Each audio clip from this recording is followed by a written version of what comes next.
Also, thank you to Clover Lindsay Consulting for sponsoring today's program and for providing lunch. Erin Flynn is the founder of Clover Lindsay. She's an all-around amazing community partner. She consults for us here at Healthy New Albany and specializes in building sustainable solutions for nonprofit organizations. CLC provides fundraising results through board and leadership best practices and assists in creating short and long-term strategic plans. Thank you, Erin, for your support and your tremendous work. We have two very special guests here today. They are virtual. We thought they were going to be in person, but we had a little bit of miscommunication.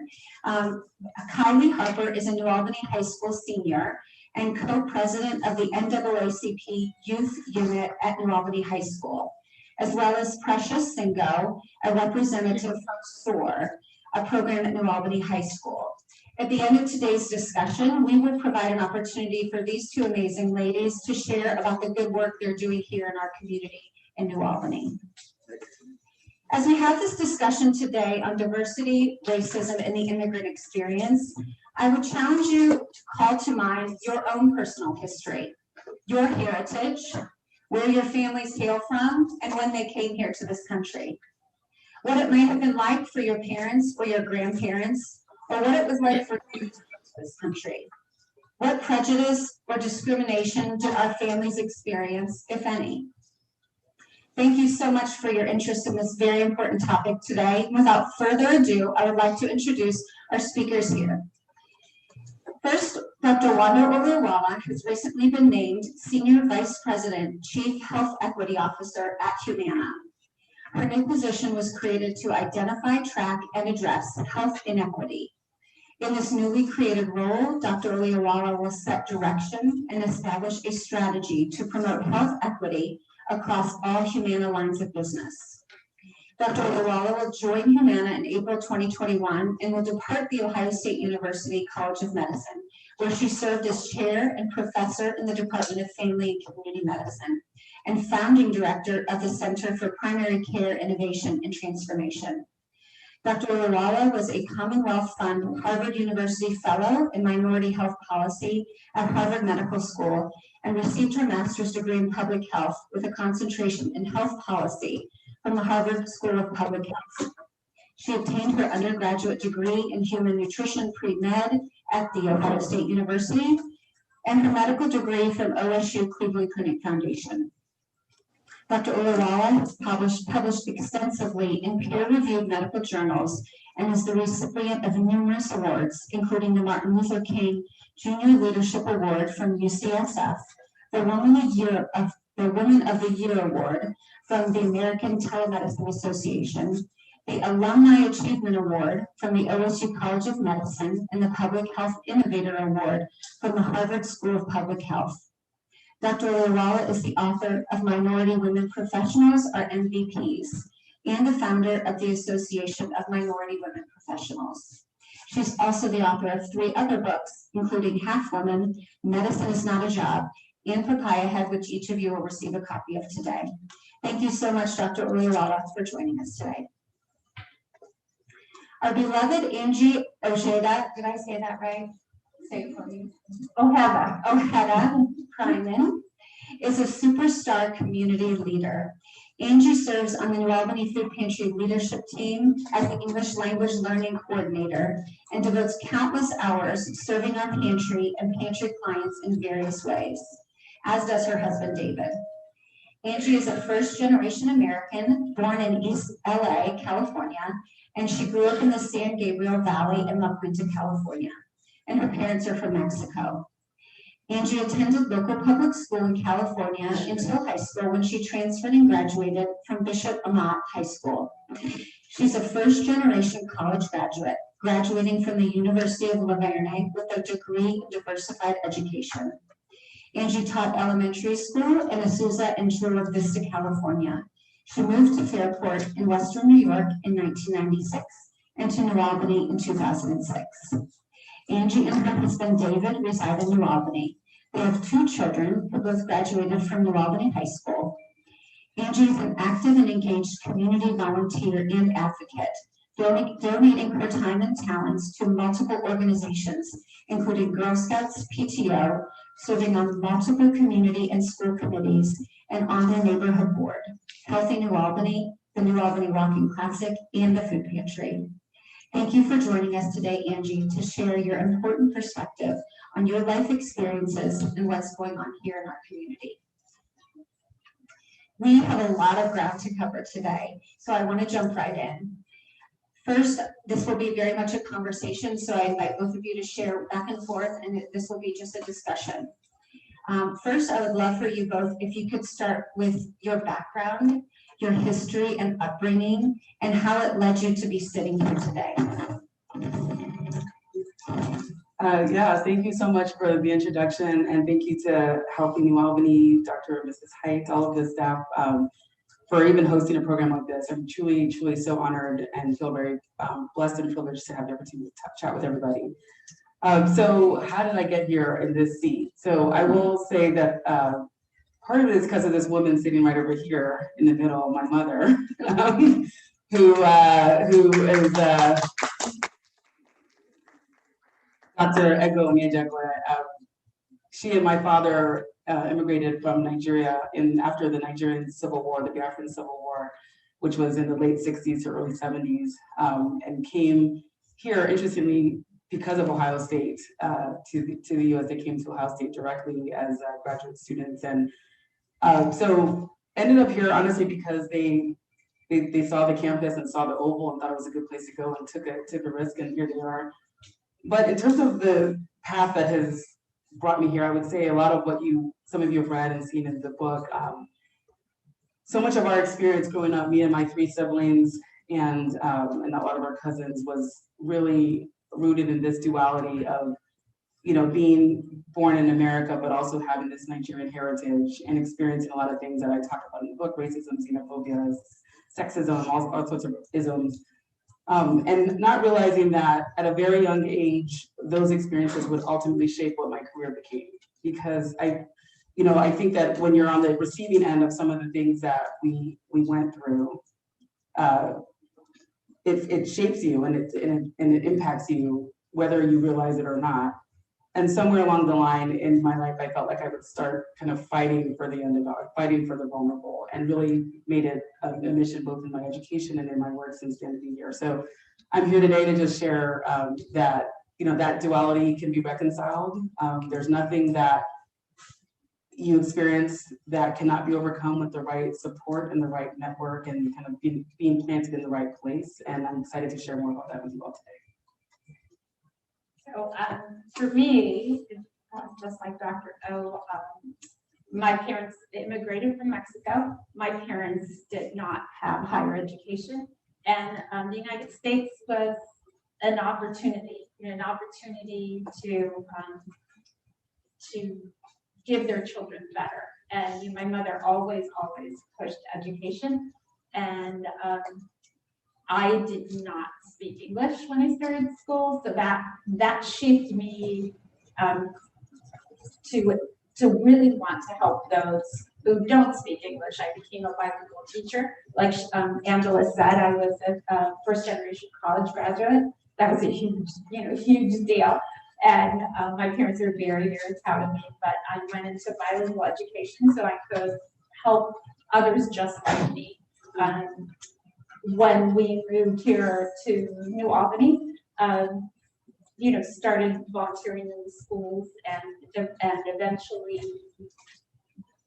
when I was volunteering in the schools, I was helping in their ESL program.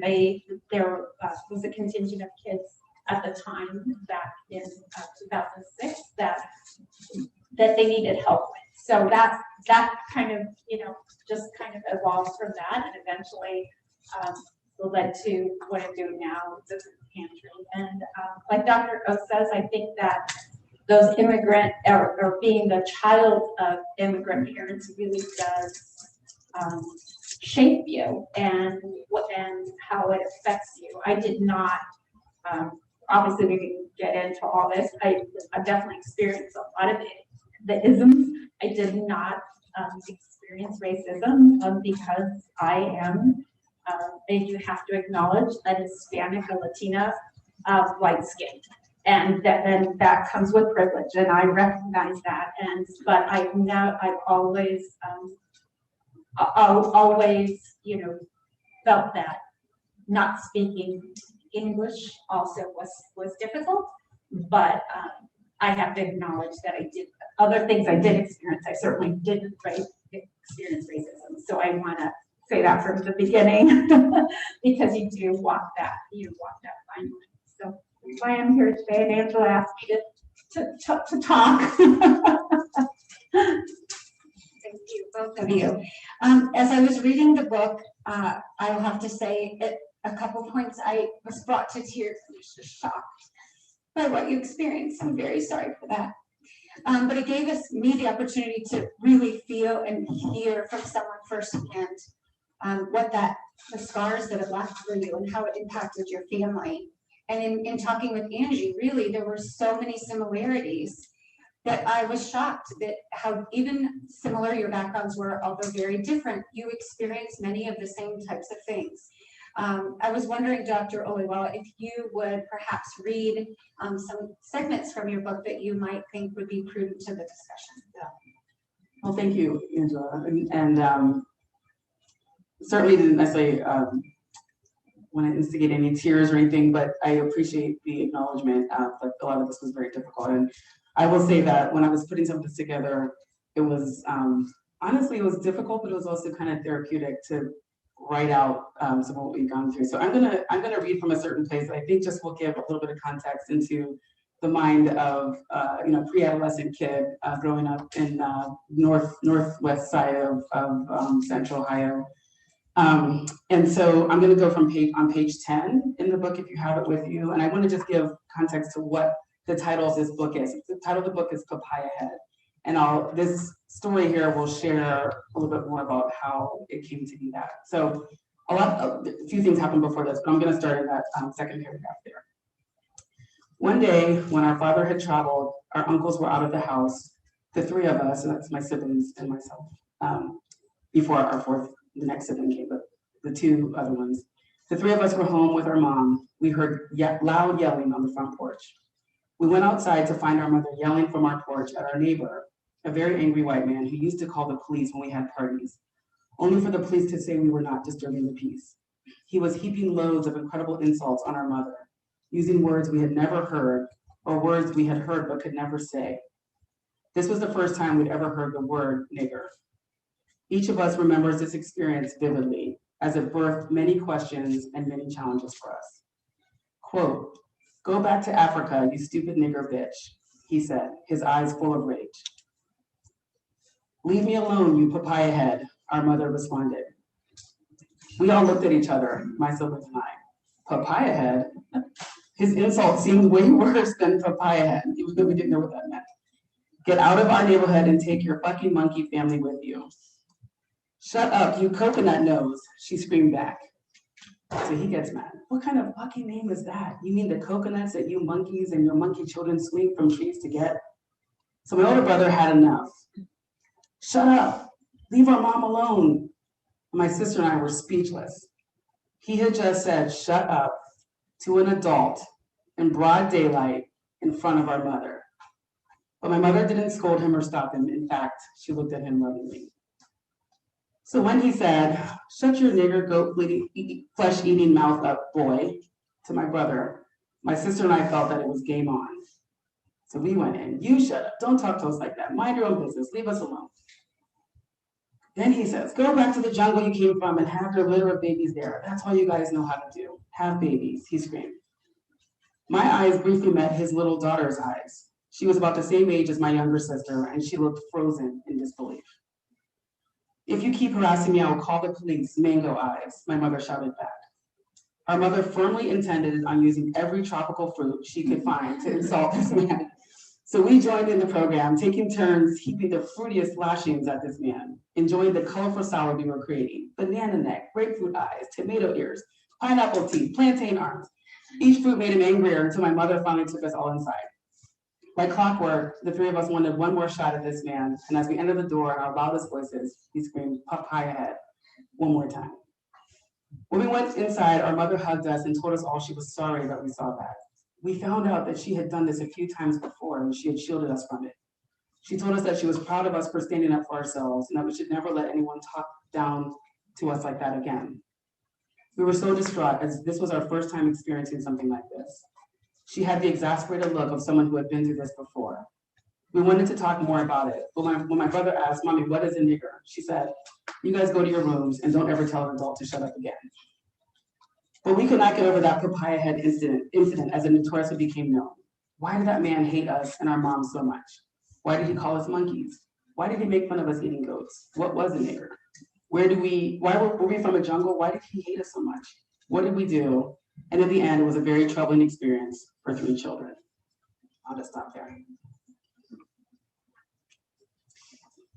So, when I think about that, I mean, obviously it is now a thing that we talk about in, kind of jokingly, that set of insults and our mom using all the different, words she had to describe. But I think, when I think about it, I think about just decades later now that I'm in healthcare and a physician and health leader and administrator, I think about someone like that. And I'll come back to his daughter because I think she's a very important part of this story because she's sitting there and she's seeing it. And you don't know what that's doing to her as well. So it's not only me and my siblings that are kind of traumatized by it, but there's another little girl that's there too. But I think about, what if that were someone that were charged with taking care of me or my mother? Or what if that were someone that were charged with making decisions about, healthcare or benefits or things like that? And that's what you think, so it just makes a lot of it, what I see and struggle with professionally, make a lot of sense to me now that this is part of what we're working against. It's not just, not liking your neighbor. It's that a lot of those beliefs and those really deeply embedded values have a lot of power. And so I'm working in my career to kind of undo a lot of that. But, that's a really compelling experience. So we started to basically use papaya head when we would talk about people who were visibly, vocally racist. And that was like our way of describing it, and a number of other experiences in life where we would just use that as a metaphor for that experience. Sharing that. Angie, is along those lines, were there any lived experiences that you would like to share in that same vein, something that shook you to the core and changed your perspective and caused you to do the work that you're doing today? I think that, I grew up in a very working class neighborhood, and about that age, middle school, we had our school was K-8, and children came from other schools for middle school. And for me, the change that happens at that age, and kids really split along ethnic lines at our school. All of a sudden, all the Caucasian kids that you had known your whole life became, we would call it surfers. We were 40 minutes from the beach. They weren't going surfing all the time. And then the Latino kids were the wannabe kind of a gang member, like trying to be tough. And that whole thing was not acceptable in our household. So for me, I was really like in between. It's like, well, I can't dress like them because my mom and dad are not buying those clothes. And all of a sudden I was not white enough for my white friends, and for my Latino friends, I was too white. And just navigating that, and then I hear a lot about, well, you're not like them. And I'd say, well, what do you mean? I speak Spanish like they speak Spanish. They're like, well, no, but and I'm like, yeah, their parents are from Mexico, or my parents are from Mexico. And it always came down to that, that I just kind of didn't fit in. And so I think then working with children and going into the education system, and then that's what led me to that. Just that, and yesterday I said, I know there's a quote that this you know, all of you, like, if anybody's from California, like there's, or Tex-Mex type of music, you know, Selena Quintanilla is huge. And there is a part in the movie Selena where her dad, Abraham Quintanilla, says, Selena is going to go to Mexico. She doesn't speak Spanish, right? She's learned Spanish to sing because this is a way to get into music. So she's going to be in Mexico, and the dad's like, oh my God, the Mexican media is going to destroy you. Like, your Spanish is so bad. And Abraham Quintanilla says, we have to be more Mexican than Mexicans and more American than the Americans. Both at the same time, it's exhausting. He says, we are neither ni de aquí ni de allá. We're neither from here or there. And that, you know, that's very much a border experience. And even though Southern California and the most southern part bordering Tijuana, but you have so many Mexican Americans coming and going. So I thought that was a quote I wanted to share. Thank you. That reminds me of something that you wrote in the book, Dr. O. You said on page 27 that somebody said this to you. We like you, Jackie. You're not like other Black people. You're always welcome here.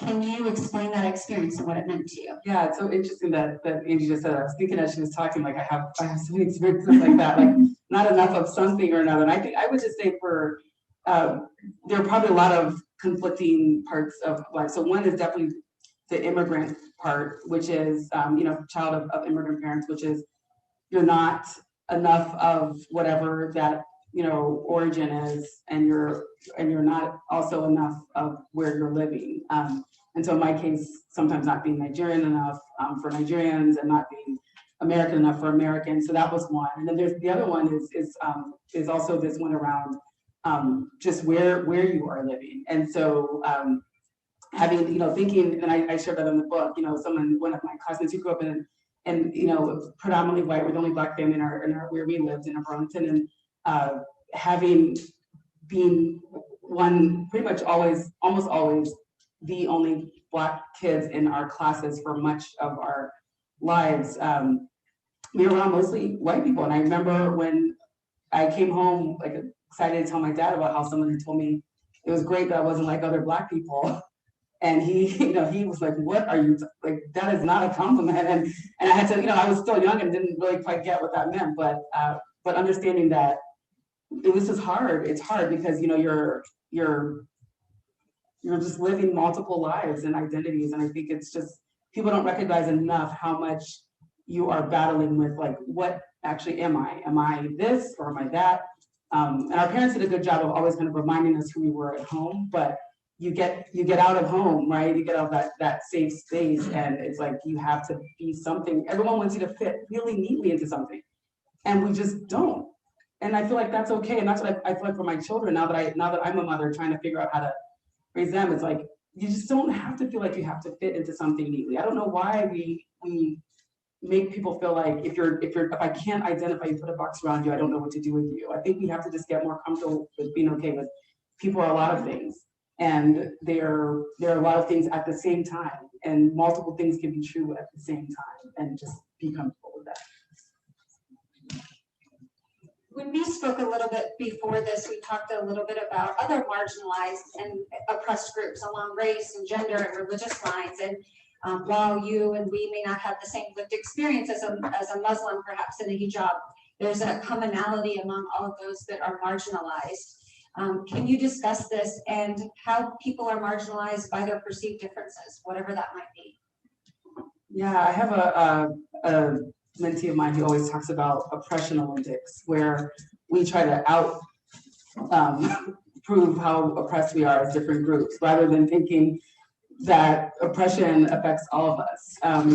So obviously, you know, I really appreciate what Angie shared about acknowledging her privilege, you know, because you don't have some of the visible images of being, you know, minority in this country, but maybe some other ones that may not be this way visible. But you know, for me, you know, a visible minority, at least in terms of skin tone, I can't imagine, and I don't know, and I don't profess to know what it is like to be a hijabi wearing Muslim woman and what that might be like, or someone of Asian descent or something else. I don't know all those experiences, or someone that is a sexual gender minority. I just don't have those experiences. But I do know that those, regardless of what it is, whether it's something that's visible or something that's maybe a little bit more subtle, it's very, very hard. And I found myself, since I was very young, and a lot of that is due to the upbringing that I had, just finding myself identifying with people that were in some way marginalized or disadvantaged or vulnerable or oppressed.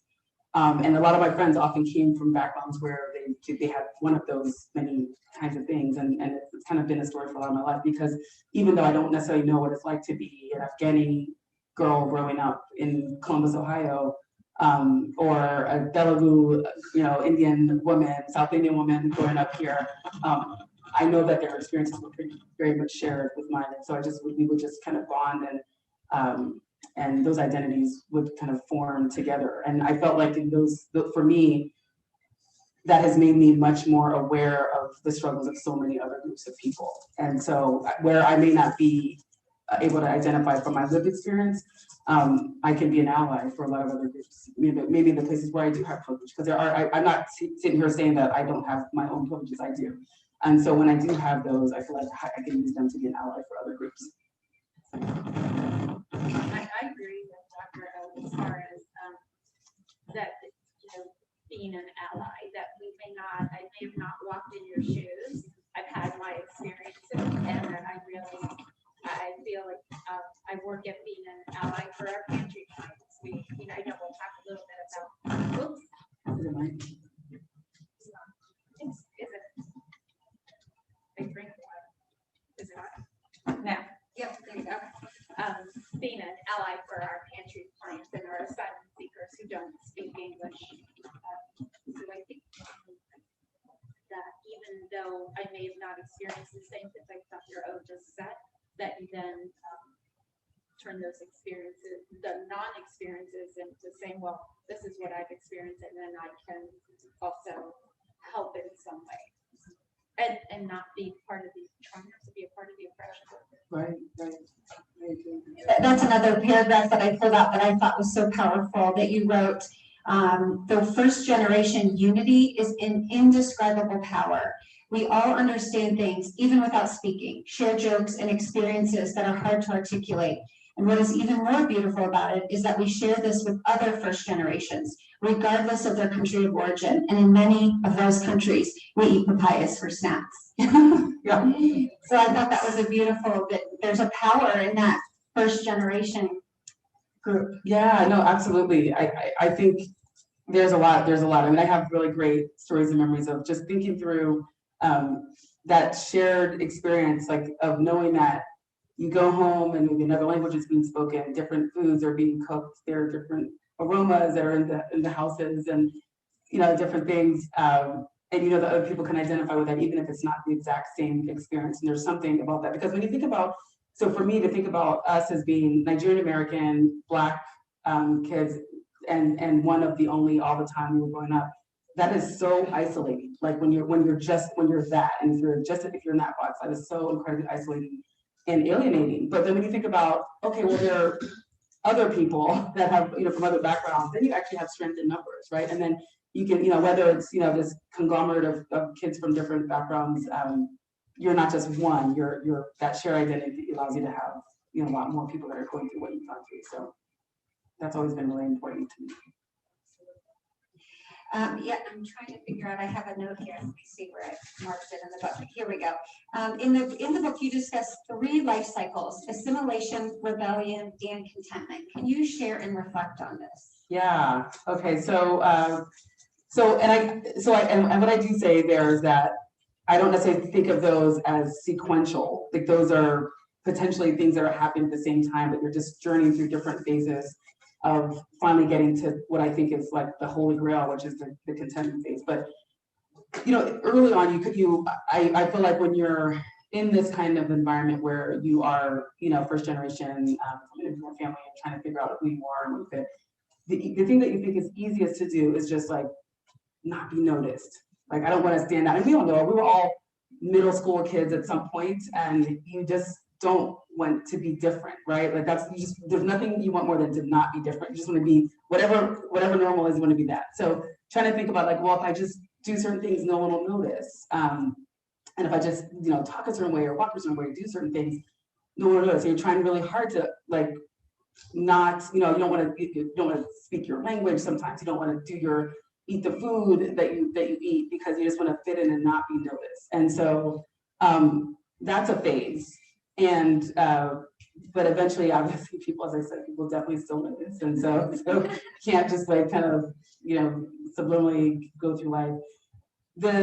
I think the second phase, and I talk about this a lot after that I had incidents, like is almost like, and I call it rebellion because you're kind of fighting against what you did when you were trying to assimilate. Like you realize you're angry, right? Like, and there's a chapter in the book I talk about the boiling point, like where just so many things happen. Eventually, you're just angry. Like I don't understand, why do I have to be like this? Like why do I have to fit into this mold? Why do these things happen? Why do I have to take this? And so it's almost like rebelling against the previous phase, and still trying to figure out when you get to a place where you're okay. And I would say that even still today, I still have appearances of different phases in my life. Because sometimes, for work or for whatever, you just gotta kind of go with something, even though you're not quite, happy with it, or you just don't quite support, but you need to be quiet or find the right time to say things. So I feel like those phases still are happening. But the one that I feel most happy about is the one where you finally are okay with what I was saying before, like perfectly okay with being a combination of things and not fitting neatly into anything. And that is the one that I hope, as I'm raising children now, and I'll eventually be a grandparent and great-grandparent, hopefully.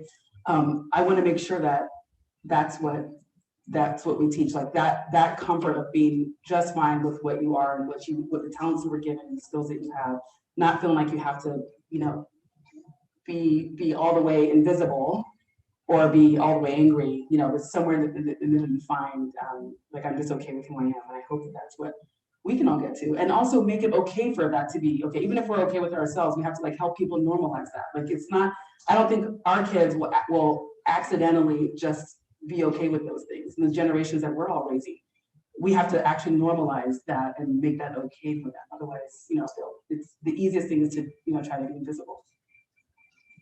Yeah, I would say basically the same thing. I know that for us, we were, and it sounds like from reading your book that, our parents really raised us to be proud of being Mexican, even though we were Mexican American. Me again.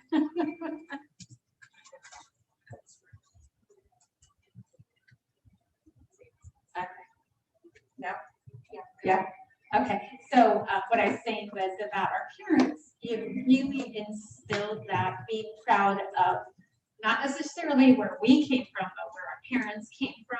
Being proud to speak Spanish. Oh my God, and we dreaded it. I mean, the dad at dinner table was the only time we had to speak Spanish, because my parents would say, you speak English in the street, you speak English at school, you speak English with your friends, and my dad would tell us, you are not going to lose my language. And at the time, it was, but am I ever grateful? Absolutely, absolutely. Of my 16 first cousins, my siblings, the 6 of us, and a couple of the other older cousins, we're the only ones who speak Spanish. Everyone else, doesn't. And so, and then we would, the music, and it's like, God, do you have to play that mariachi music? On a Saturday when everybody, and I grew up in Southern California, so people are out, outside washing their cars, cleaning their yard, and it's like, really? And now it's like, I will put it on the Spanish language station. I'm like, yes, so, what I liked, and I don't know if it was a theory way back in the, like the 80s, 90s, but what we all talk about, or the melting pot, right? And I don't know if it was a college course or but it stuck with me, and I mentioned this to Angela. I like the analogy of the tossed salad, and that the unifying was the dressing, but we all kept our own, personalities, especially coming from the culture. Like we kept what was ours, right? And sometimes you can't deny it, right? The color of your skin, the accent that you have, you know, so it's there, so people know where you're from, kind of thing. But other times, if you blend in and you still are proud of that tossed salad rather than all blended. And I always say, why is it okay for like the Italians in this country to be super proud of, you know, mangia and the Italian food and the Irish, and that's okay. But when it comes to the rest of us, it's not you know, it's like you want it to go away. We'll just become American. That's like, well, no, we are, you know, and like Dr. O said, you know, you're not Nigerian enough, you're not Mexican enough for Mexicans. Like if I meet somebody who's Mexican, I'll say I'm Mexican American, and you know, because if I say I'm Mexican, they're like, well, no, really, you're American, and I'm like, yeah, I am, you know. So, but I like that analogy a lot better because you're able to hold on to those cultural things that are important, whether it's your language, whether it's your food, you know, go that. You know. Yeah, that was something, and I want to talk about that in a few minutes about our community here and how we can celebrate in real terms and appreciate these different cultures and our backgrounds. And one question, Dr. O, I had is you were named after your paternal grandmother. Could you tell us about the meaning of your name and the importance of names? Yeah. So yeah, just to repeat, named after my paternal grandmother, actually, Nwando, my middle name, and it means the child is like a shade over the family, so it'll kind of protect your family. So obviously, I was named after my late grandmother, whom I never met. She died when my father was young, but the name is pretty powerful in the sense that it kind of like Nigerian names are often given for prophetic reasons, like it's speaking something into your life. And so my first name was Jacqueline, and literally after Jackie O, Jacqueline Onassis Kennedy Onassis. And so it just, you know, running of the times, my parents named me, and my mom and dad were big fans. And then my middle name was Nwando, named after my grandmother. And so, you know, the names are given with the intent that you will fulfill kind of what that name is. And so for me, it's been, you know, both a name, but also an opportunity to really be the first daughter, which has its own significance in Nigerian culture. And then I'm the second child, but the first daughter. So that's a pretty important role. When I talk about the name thing, because I don't know if anyone ever read, but before Barack Obama, when he was running for president, he penned this essay that was called When Barry Became Barack. I don't know if people have read that, but I read it when many years ago. And it was so interesting how many parallels there were with that, like, because I had, you'll see at different points when I was called Nwando at home, and that was what I was called. And there's a whole story in the book that I won't go into when someone decided to start calling me, not Jacqueline, which was the full name, but call me Jackie because it's easier at school. And then it just ended up sticking. And I just went through, it was always, so I'd be Jackie at school, and I'd come home and be Nwando, and I would just have this hard time with it, and especially because of how it came to be. And then I was here, and I grew up here, and then I went to college here at Ohio State, and I went to medical school at Ohio State, and I kept on trying at these different points in life to like reclaim the name that I was called at home, the Nwando name. And I'd ask my parents, why did you put it in the middle? Like if you put, because every time people see it, they don't go that far to the middle name, right? So they're just like, we'll just stop at the first name. And so it's not necessarily people's fault, but and they said that they did that because they thought it would be easier for us, that at least the three older ones of us, our youngest brother didn't end up having an English name at all. They by the time they had him, they were cool with that being fun. They'd be like, it'll be fine, everything's fine, and he is fine. But for us, we all have that. So I tried different things like to, first initial, middle name, but I couldn't get out of being Jackie in Ohio. Like it was just so I moved. I didn't move because of my name, but I moved and went to go do my residency in New York after I finished medical school. And as I left to go to New York, I was like, this is the time that I can do it. I just could not do it in Ohio. And so everybody who knows me from 2001 on knows me as Nwando. Well, who knew me from like 1976 at home, and then this space of time, but post 2001, that's all I've been known as. And so it's actually been really interesting to come back to Ohio almost 20 years after I left, and then see people that still remember me as Jackie. I'm just, my kids are like, who is Jackie? Like, why are they calling me this? They're just so confused. People are saying it, I'm not turning around because I don't identify with it anymore. And then, but now I can laugh about it. But then when I was young and someone kind of gave me that name because my other name was too hard and I was trying to explain it and it was embarrassing for me in front of other kids, it was more of an issue. So I do think that that's another thing. Our kids have 3 names each before their last name. So when we had Darius, our older one, when Paul and my husband Paul is here too as well. When we were doing his birth certificate, we gave him, so we're from 2 different cultural groups, ethnic groups in Nigeria. So I'm from the Igbo culture, and my husband is from the Yoruba culture. And so when we were trying to decide to give them names, we were like, well, we want them to have like a Christian name or biblical name or English name. We want them to have an Igbo name, we want them to have a Yoruba name. So we couldn't pick which one, so we decided to just give them all. So when we go to do Darius's birth certificate, they're like, your poor kid is going to be still writing his name when people are done with their test.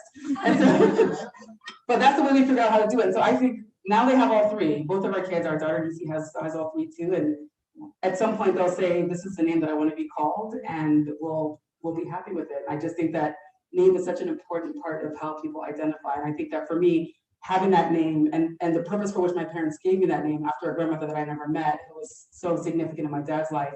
And what the name signifies is actually really important for me. So it's not just carrying it because they always called me that. It's really that it has a lot of meaning, and I think it's important. And I feel like sometimes when you take that from somebody, it's one of the ways that slaves were kind of forced to assimilate is you take their name, right? And so you take their name, you take their language, and then you have that in mind. So I feel very strongly about kind of holding on to whatever name it is that you identify with, and not doing that. I mean, it is such a lesson learned. I will always ask people what they prefer to be called, and not assume, because I know how traumatizing that was for me.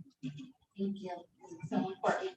A theme that comes out in speaking with both of you is the power and importance of education. Could you both talk about education? Oh, sure. For me, my parents, my mom's the oldest. My mother is a very smart woman, which my mother only has technically a 6th grade education. And she, she's really good in math, and my parents have a 14 age gap. So my dad's 91 and my mom's 77.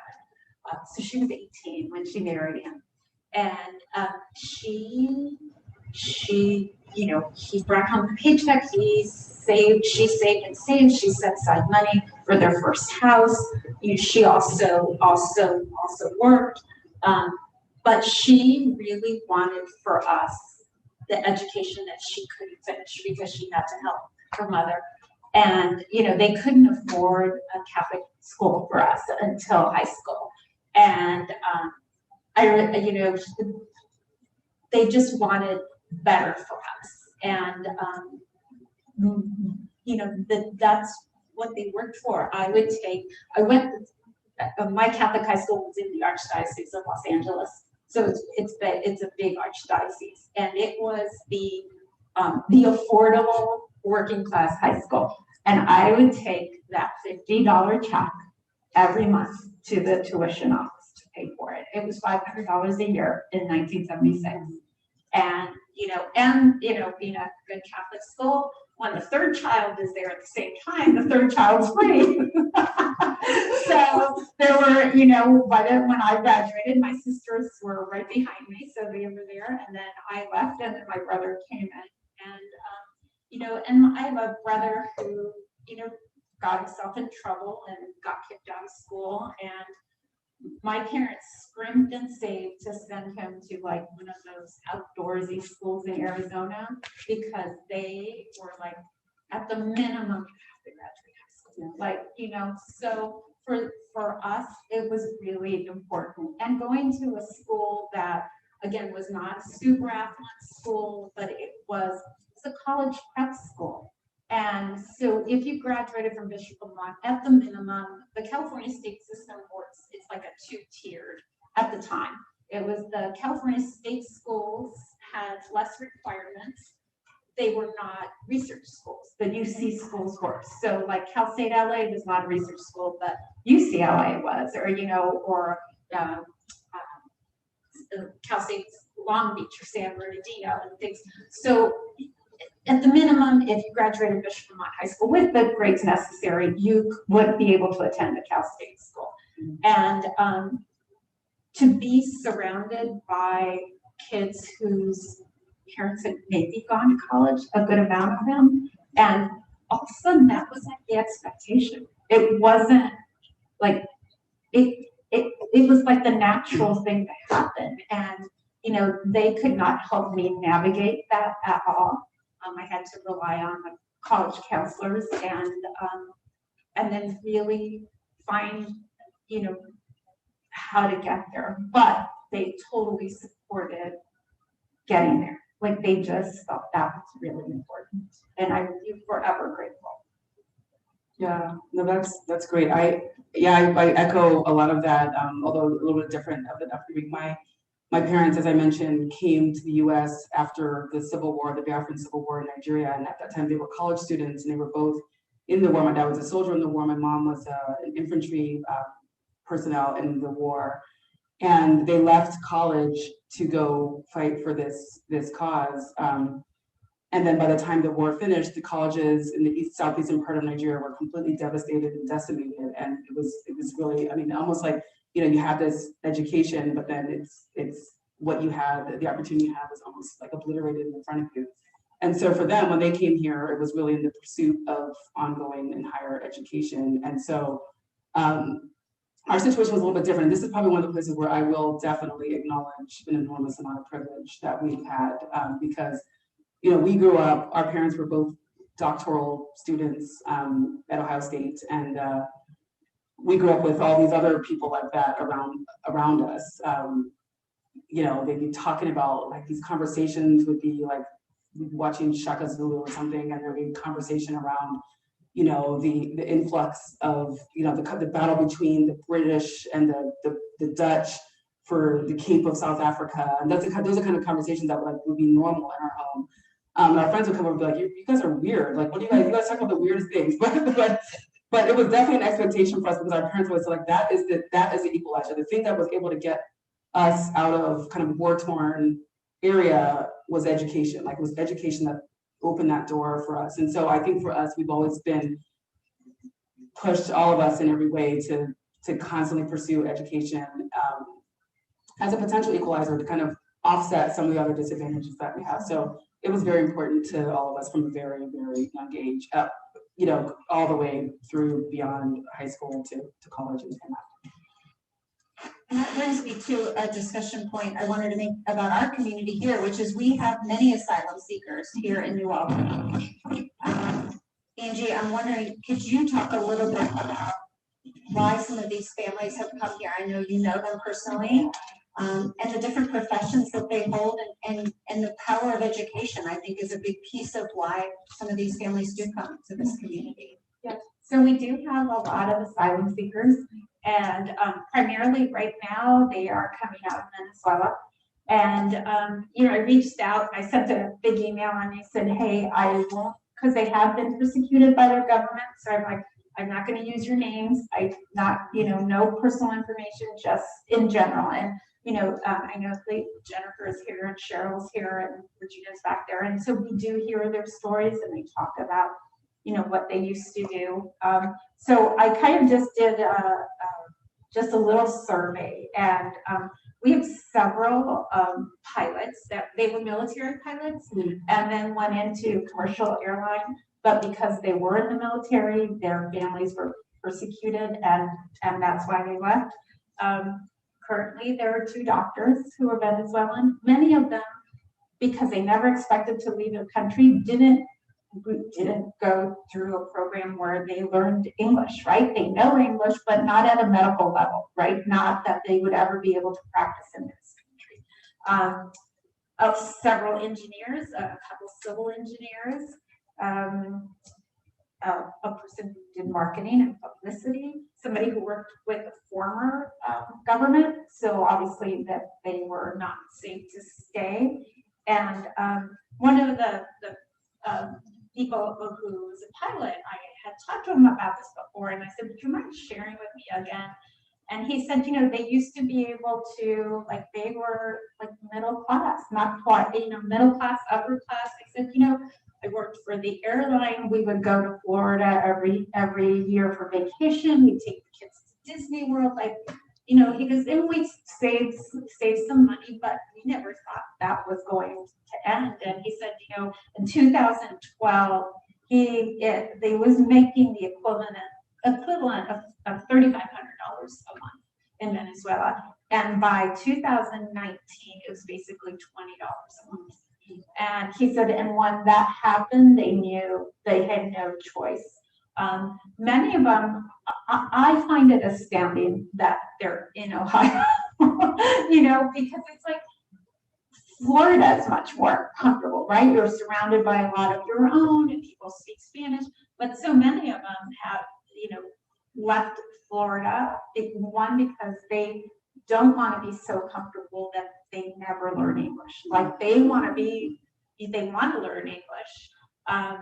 And many of them had friends who had landed here, and then said, it's really nice up here. There's the university, the schools are really good. It's a smaller city. And that repeatedly was the reason that they're here, because they knew someone who was here, because their friends or family had told them about the school, the university, the opportunities in Central Ohio. And really that they left was because the persecution, because of the dictatorship, because of how horrible things had gotten in Venezuela. One of the things before COVID that had touched me deeply at the pantry was there was a recent arrival, and she had said, I need sanitary products. I'm like, oh, okay. I said, we have this closet, and I open it up, and there's all kinds of sanitary products. I won't, detail the types. And she started to cry, and I said, are you okay? And she says, we've been using rags for 6 months. Like, there's none of this. She's like, this is amazing, And so they really, and they are here. Most of them know that they will never be able to practice the careers they studied for, but they're here for their children.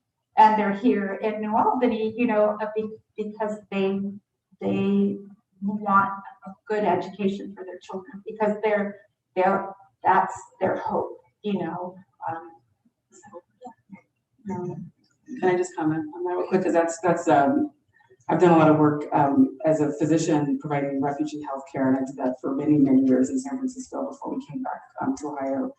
And something that you said just really struck me, that I've had a lot of patients that are refugees and asylees from all over the world.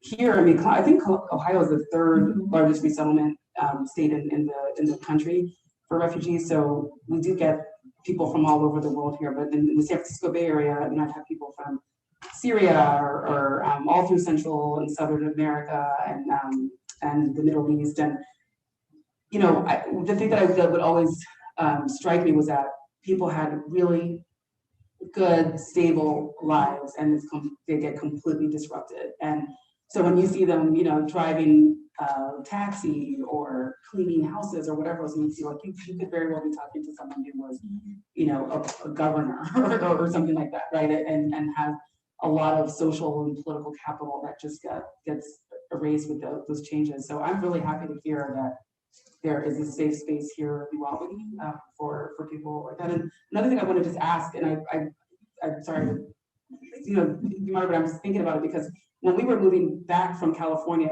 to Ohio, we chose New Albany. Like, we specifically chose to come here and not where I grew up. And that was because of what we've been hearing since I've been away. I had friends that had moved here, or people that stayed in Ohio, but we're familiar with it. Like, the schools are great, and I see our superintendent back there, so shout out to you. But schools, and that's obviously a priority for us as we're coming with 2 children. And the community is just much more open, not necessarily all the way where we want to be, but a safe and inclusive environment where we could come. And I'm really, really impressed with what we have found since we have come here. And I've got to say, our kids feel safe in the schools, they feel respected, they feel valued, they have friends from all over. Their teachers do a really good job of making sure that everybody feels welcome. So we've been really happy. The question I have is, how do the kids of the folks that you're talking about, like what's their experience like as they're coming through, and particularly within the schools? So, I this year with COVID did not sub at the schools, but I sub at the schools, and a lot of the parents talk about the children like acquiring English so quickly that they're leaving their language behind. But I really don't know. I usually will get the call like when they need help, as far as like a new arrival that needs help with registration, and can you help me, and kind of just helping them navigate how to do that. But that's a really good question. And I know Jennifer's here, who's our pantry leadership person. So I don't know if do you know Jennifer? That's a great question. Something we can work on. Yeah, because we're always exploring, as far as how to help. I'll find out, or maybe the superintendent knows. I will say our ELL population is growing, and you're correct, there's a significant population coming from Venezuela. Our goal is to obviously assimilate them. The best thing I can tell you about kids are resilient, and fortunately for us, our kids are kind. We have incredible kids in our school community. Not everyone is perfect. Kids make mistakes as part of the growing up cycle, but there's obviously opportunities that can still be enacted to try to support them. The biggest barrier we face, honestly, isn't with the kid, it's with the parent being willing to engage with us in a conversation to find those additional supports that may be necessary to lift them up as they go through the challenges that they're facing as a family. Because that pride aspect that's instilled within the family unit is extremely evident, and they're not necessarily forthcoming that information. So we struggle in getting them connected until, honestly, the kid is the one that evolves some information to us that opens a door that allows us to engage the family in a different way, because they don't always share that information when you're going through the registration process in detail of what else we can do to support them. But kids are great. It actually empowers us, and I think that, people don't look at, when you think of New Albany, the best example I can give you is coming to an orchestra concert in a normal school year, not COVID. People are shocked when you come to an orchestra performance and you see that 35 to 40% of the students on the stage are students of color. It's an incredible visual to show you the power of what actually exists in the culture for our kids that people don't perceive about New Albany at all. But we see it every day in the school district, walking through the hallways, going to the cafeteria, seeing kids in classrooms. But we don't necessarily see that the same way as a community, which is one of the things I think that as a community we have to continue to do, is break down the barriers. To point to Dr. O makes in her book, one of my favorite sections was the black coffee, the Oreos, and the cheese covered cauliflower conversation that also your father went to have to say, we have to stop noticing, because that's part of our problem, and we're teaching that behavior to kids that naturally isn't part of the kids' world. We're instilling that value upon the kids, and that has to stop. So we have to figure out as a society what else we can do to let kids be kids, because that is a learned behavior. It's not a behavior that's natural, it is a learned behavior that we have to stop. Thank you. Yeah, great. We do have an awesome school system, and for those of you at home that have maybe heard, Superintendent Sawyer's just shared with the group the diversity that we really do have here in our school system that many people are not aware of, and really how kind our students are and how resilient the kids are and the efforts that they make to connect the kids in the community. And we shared an example of the stage presentation where really 35 to 40% of the kids are children of color, and what a beautiful diverse community we have, and how we can just begin and continue to celebrate and engage that here. Sorry, there we go. Hopefully that's correcting itself. So we have little time and still so many topics to cover. She's around the corner. She's right there. We're having technical difficulties today, but I can yell. So in the meantime, Bluetooth is waiting for connection. Okay, does that work? Okay. So we definitely will have another topic in lunch and learn session on diversity and racism. I have to at least get a little bit of discussion today before we transition to the community focus on your TED Talk and racism and placism and health equity and inequity and race disparities related to life expectancies. And I know there's only so much you can cover in 10 minutes, but if you could just to begin this conversation with us, it's so, so important. Sure, yeah, thank you.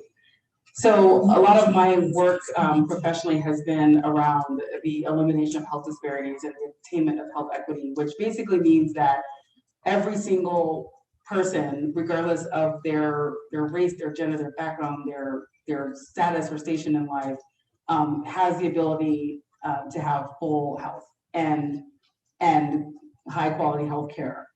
And that should be irrespective of any other part of their background. And I've been really committed, as Angela mentioned earlier, I did a fellowship in minority health policy at Harvard after I finished residency because I felt really compelled about figuring out how do you, from a policy perspective, from a payment perspective, from a cultural perspective in healthcare, how do you actually work on that kind of stuff, and what kind of research and programs can you implement to do it? So, because it might shock you, and I don't know, I talked about this in my TED Talk in October, but that we have really structural problems in healthcare that are, some of them are by the way that we are taught and taught to believe. For example, we have a staggering disparity where Black mothers are 3 to 4 times as likely to die in childbirth or related to childbirth and postpartum period than white mothers. And Ohio is one of the worst states for this disparity, actually. It's one of the places where we don't do well. And some of that has really been attributed to the fact that you're trained in medical school to kind of minimize the pain of Black women, you're taught that Black people have a higher threshold of pain in medical school. And I was definitely taught that, and many of my cousins taught that. So when people come to complain of pain, it's like, well, it's probably not as bad as they're thinking. So there's some things that are really just from the educational training perspective, the biases that we introduce as people are learning. I was talking with a I can't remember, some fellow, it was cardiology pulmonary fellow from Ohio State who I met when I was going to get my COVID vaccine a few weeks ago.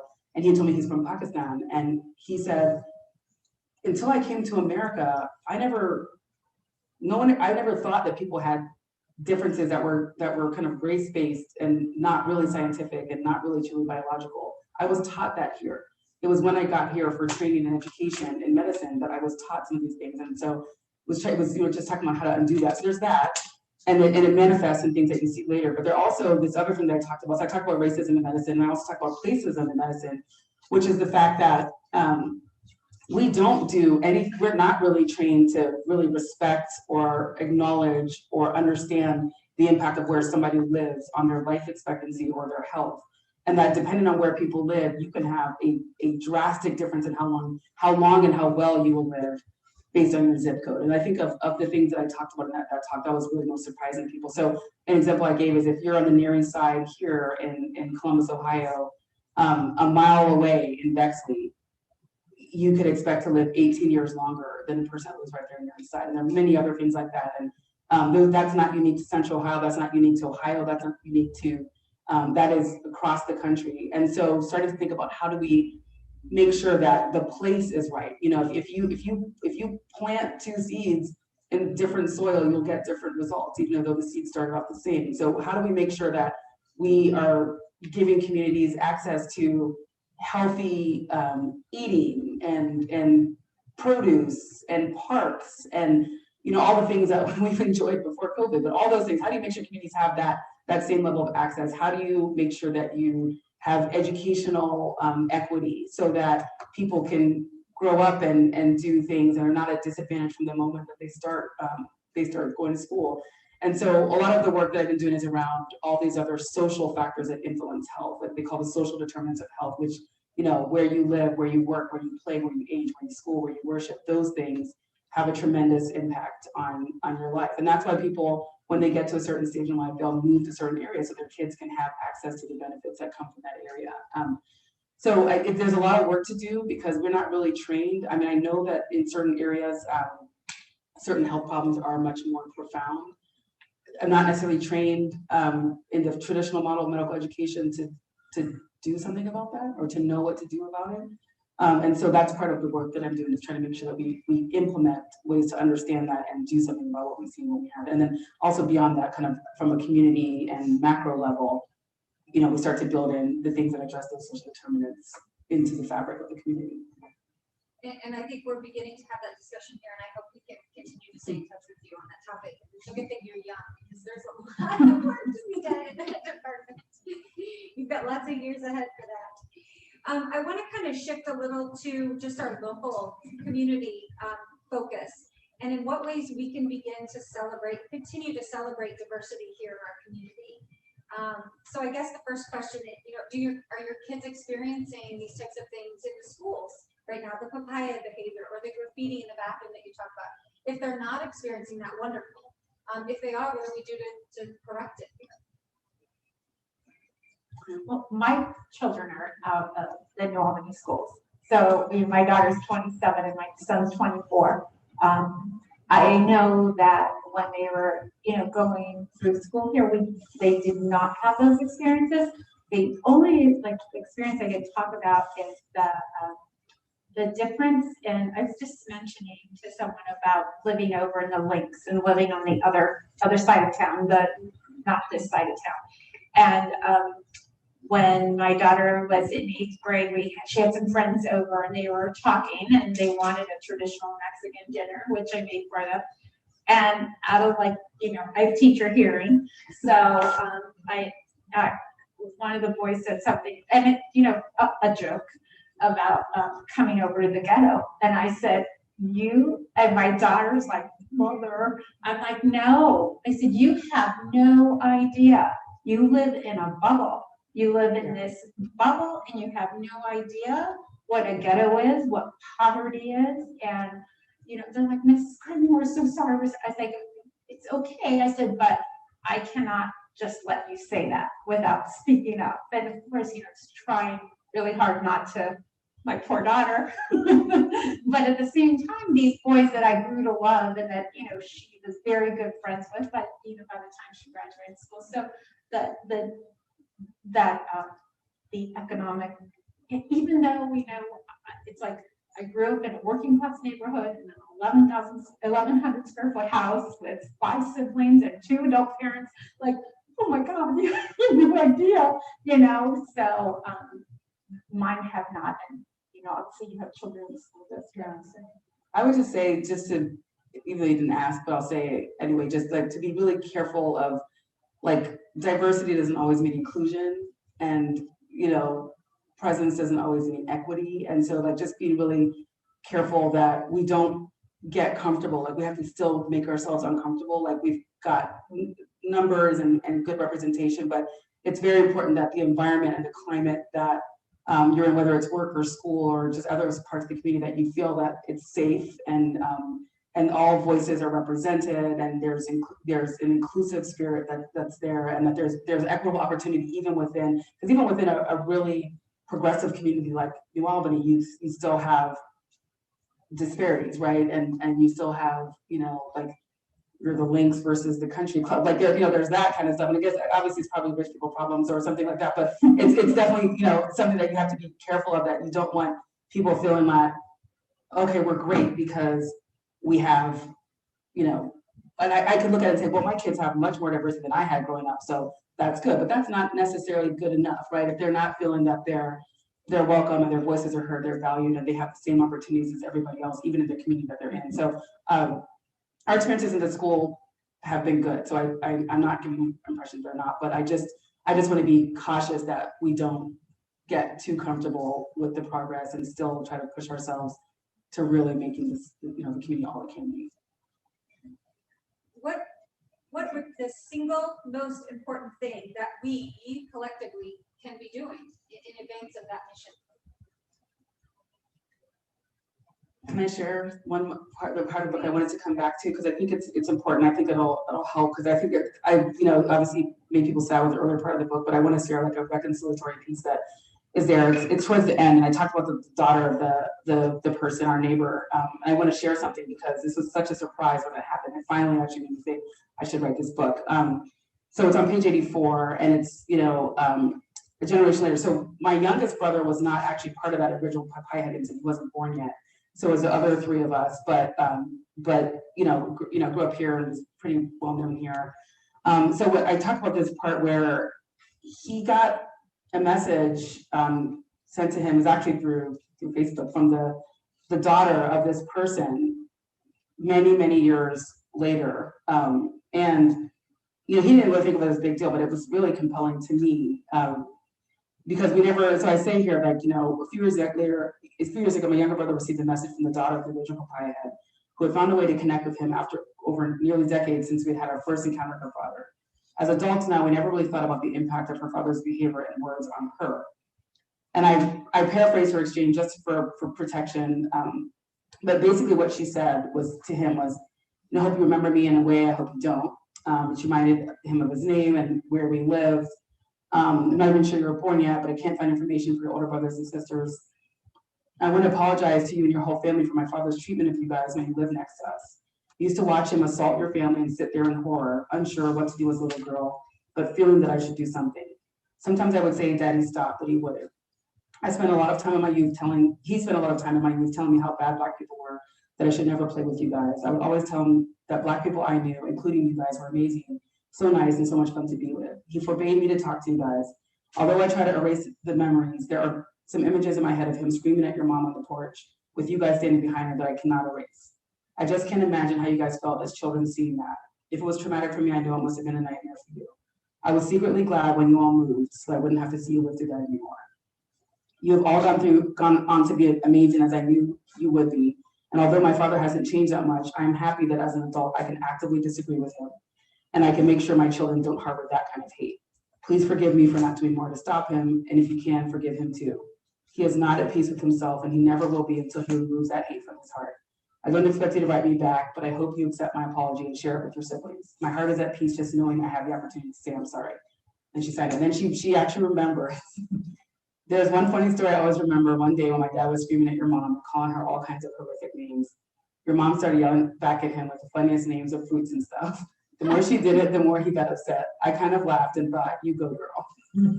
So it was just really interesting. I share that because I think, you know, that is probably to me the most important part of the whole thing is that, you know, you can grow up in the household where some of that hate and rhetoric is true, but you can actually be different. And I think that, you know, whatever she struggled with, I have not personally spoken to her, but whatever she struggled with trying to figure out how to reconcile what she felt was true in her own reality and what she was being told was true, I think was pretty hard, and it must have been really hard for her. And so I think that people can go along a journey, and I don't have, you know, hate for. I don't think my mom even had any hate for the man.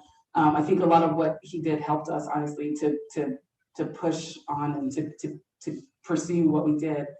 So I would say, to answer your question, you know, I really want to just encourage people to feel like, understand that this is a journey, right? It's on a spectrum. My son will tell me about conversations he has with kids in his class from very different, you know, ends of the political spectrum, but they're safe, and they're, you know, they don't agree. And he's like, he comes home and he asks me, is, you know, blah blah blah true? And I'll say, no, that's not true. And he said, well, so and so's dad, that's true. And so I'll say, well, you go back tomorrow and you say, you know, and but he doesn't feel threatened. It's in good spirit, even though they are so far apart ideologically. But, you know, I always tell him, like, you know, your ideology is mine and mine is my parents. And so this is stuff that's handed down. It's not that you can expect someone to just change overnight. So I think that people can be okay with being on very polar opposite ends of a spectrum, but be willing to at least take a journey towards knowing a little bit more about something you didn't know, like learning more about asylees who are here in our community and may just need someone to talk to them, and just being okay with taking steps towards something better, as opposed to feeling that we should be like I want to feel okay talking to people that don't have the same background or values that I have, and we should all feel okay with that. And if you're at a place where you feel, you know, I'm just beginning to understand some of these things about privilege and racism. These are things that were not really on my consciousness until a few months ago, because they weren't in the public domain the way they are now. that's okay. Like, you don't have to, I don't think you have to have any guilt about that. As long as you're open to understanding how do we get better, right? Like, how do we move ahead? How do I personally get to a place that's better this year than I was last year? I feel like that's the most important thing, honestly, because we can't expect everyone to have, nor do we want everyone to have the same kind of set of ideology. But if we get to a place where we feel like every single person at least deserves the same access and deserves the same, experience. And if we come to a place where we believe, and I say this all the time, like when I see people that I don't necessarily agree with, I believe we have one thing in common. For parents, we have one thing in common. We both want our kids to be successful, and it doesn't matter what we are. That is true. And so if we can come from there, even just how do we make sure that even if we don't necessarily agree, we create a climate in which people are safe, they're not threatened, they're respected, and they have equitable access to all the things that we all want to enjoy as Americans. I feel like that's progress. And we don't ever have to all think the same thing. We can just be on a journey. And I consider myself on very much a journey. There are a lot of other types of oppression that I'm learning about as an adult that I'm trying to get more understanding on. And I think I've moved a little bit further than where I was 10 years ago. I still think I have a lot of way to go, but I think that we should accept that and allow people to feel safety in their own journey. I'll just piggyback a little bit on that. So we do have, we started through the pantry a program called Conversational Partners, where people, non-native English speakers, have enough English that they can hold a conversation. And we currently have 20 community members that are partnered with asylum seeker or an English learner. We'll say that because they're not necessarily all asylum seekers, an English learner, and they set their own schedule. They meet. It was intended to be in person, but it's all over like WhatsApp, FaceTime, Zoom, and they talk. And we ask them for an hour a week, and to help. And so we have that program going on, which is really, it's really amazing. I think it's because we kept comparing it to that if it weren't COVID, that you would sit and have a cup of coffee, and then they practice their English, and you can ask, culture questions, family, and develop a friendship with someone maybe you never would have made friends with. So that we're doing that. Which I think is a great opportunity as a community. I think, like you said, Albany is a very welcoming place. Do we have room to grow? Absolutely. But like, I just love that it's a journey, and that, what's that quote, when you know better, you do better. How can people sign up for those? Like, how do you... So sorry, you can tell you're in the flow, right? Conversation Partners, if you go on the website for the New Albany Food Pantry, newalbanyfoodpantry.org, it's under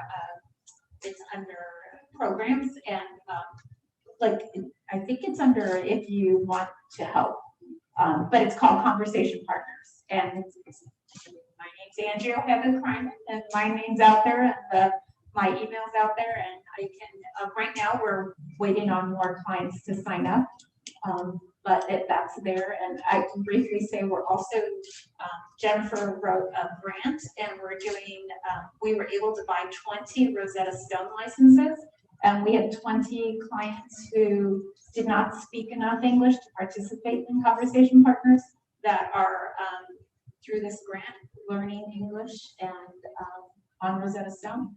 So hopefully that when they're done, they will be able to transition to Conversation Partners. And thanks for that's awesome. It's a wonderful group. And thank you, Angie, for your leadership there. It's really powerful to see lives transformed. Really, this conversation today has been really eye-opening, and in many respects, I appreciate so much your analogy with the journey, because it feels daunting. I mean, even in preparation for this, I'm like, oh my gosh, what if I say the wrong thing? Let me read everything, let me understand.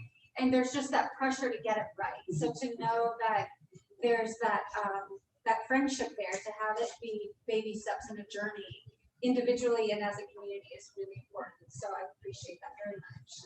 As we start this journey as a community, continue the conversation. Thank you both for being here today. In your packets, just so you know, both digital and hard copy, there's various information and resources provided. There are 3 book recommendations that Dr. Olayiwola has put in there, which look amazing, and they're currently on my Amazon order on the way to my house. So thank you for those recommendations. And also there are 2 websites, the 21-Day Anti-Racism Challenge, which is the Wexner Medical Center version, and then there's a YWCA 21-Day Racial Equity and Social Justice Challenge. So while we're here today to talk and to share, I would allow this to be a call to action for you as well, for each of you and each of us to take a small step and engage this and take it to the next level, whether you're doing it personally or sharing it with a family friend or your children. Just share that this work is important and we all need to be engaging in it together. We ask for that personal commitment. Also, I'd like to take just a quick moment. There are 2 representatives that are on the computer digitally, the NAACP Youth Unit, Kylie Harper. She is a New Albany High School senior, and she's the co-president of the NAACP Youth Unit here at New Albany High School. Just to share a little bit about the work that they're doing here at the school. Sorry. Hi, everyone. My name is Kylie Harper. As Angela has said, I am a senior this year. Basically, I am the co-president of the NAACP Youth Unit. We started this unit this year. We've had one pretty successful event so far, and it was a walkathon. We titled it The Walk Against Disparities, basically helping people of color in Ohio get accessible healthcare through donating to 2 different charities. One was the Columbus Free Clinic, and the other one was Physicians Care Connections. They're both in inner city Ohio. We had the walkathon in late November, where we basically had people pledge to walk however much they wanted to, a mile, and then they would give us their money at the end. And we raised over $2,000 for both of these charities. We were so happy with the outcome and everyone that came to support us. Healthy New Albany was one of our biggest supporters, so thank you so much for that. Again, as of right now, what we have going on, or that's actually about to go on, is a COVID kit drive. We are giving approximately 930 COVID kits to a middle school in Columbus. It actually happens to be the largest middle school. It is Woodrow Park at Walden Middle School. And it is a very heavily populated and diverse school with over 50% of their students being people of color. We are very happy to be working with this school and to be willing to give them this much, because we know they have a lot of struggles with getting different things like masks and hand sanitizer and gloves and pencils and erasers. So that's what we're going to be driving to make sure that they can get that and they can go back to school safely, because their school district does not have the means to do it by themselves.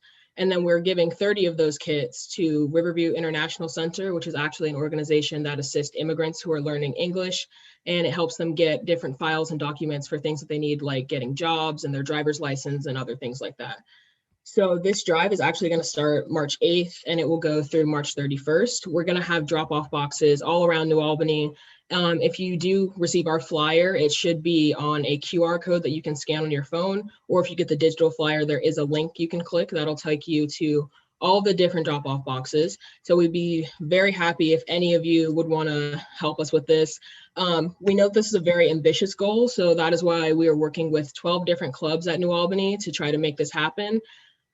This is really just a group effort, and we really want to try to support these people of color and just people who are less fortunate than us and who genuinely need equity just as much as we do. So if you see anything else about our flyer, or if you have any more questions, you can always email us. It's newalbanynaacp1@gmail.com. And my name is Kylie Harper. Again, thank you guys so much for listening. Information in your brochure about the work that the group is doing. And thank you so much, Kylie. You guys are doing amazing. Stay in touch.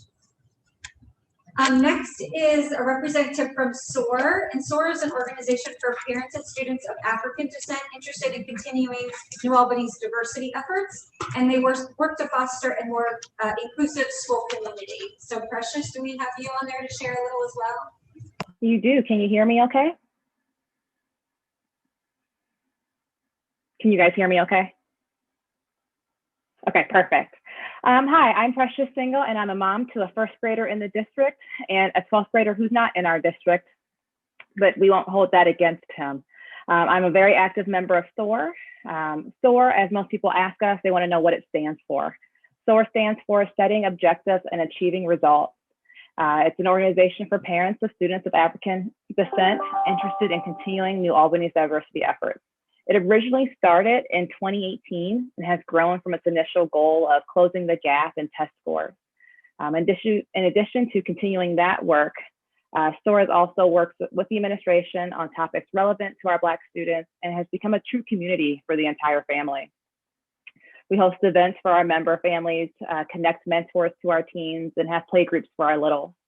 Beyond that, we have subcommittees that focus on academic excellence, strategic leadership, and community engagement.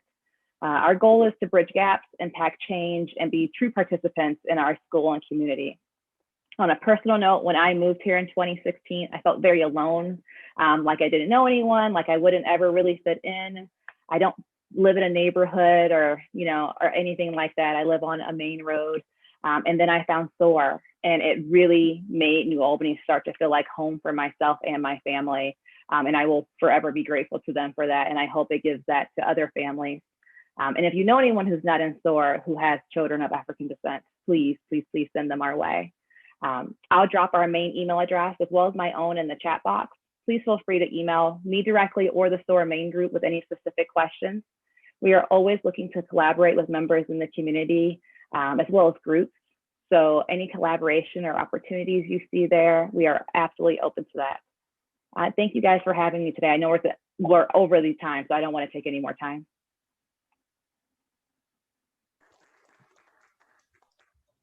Thank you all so much. From the bottom of my heart, thank you for your time today and your gifts and your treasures that you give to our community.